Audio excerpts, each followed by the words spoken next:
ಗುಂದಗೋಳ ಪಟ್ಟಣದ ಬಾಲಕನೊಬ್ಬನನ್ನು ಚಾಕುವಿನಿಂದ ಇರಿದು ಕೊಲೆ ಮಾಡಿರುವ ಭೀಕರ ಘಟನೆ ನಡೆದಿದೆ.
ಹದಿನೇಳು ವರ್ಷದ ನಿಂಗರಾಜ ಮಲ್ಲಿಕಾರ್ಜುನ ಹಾವೇರಿ ಕೊಲೆಯಾದ ದುರ್ದೈವಿ ಎಂದು ಗುರುತಿಸಲಾಗಿದೆ. ಈ ಪ್ರಕರಣದಲ್ಲಿ ಒಟ್ಟು 7 ಜನ ಬಾಲಕರು ಭಾಗವಹಿಸಿರುವ ಶಂಕೆ ವ್ಯಕ್ತವಾಗಿದೆ.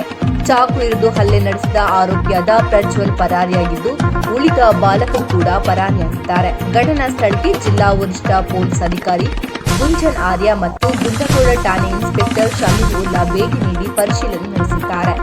ಸ್ಥಳ ಪರಿಶೀಲನೆ ಬಳಿಕ ನಿಂಗರಾಜ ಶವವನ್ನು ಹುಬ್ಬಳ್ಳಿಯ ಕಿಮ್ಸ್ ಆಸ್ಪತ್ರೆಗೆ ರವಾನಿಸಲಾಗಿದೆ. ಕೊಲೆ ಪ್ರಕರಣದ ಕುರಿತು ಪೂರ್ಣ ಪ್ರಮಾಣದ ತನಿಖೆ ಮುಂದುವರಿಯಲಿದೆ.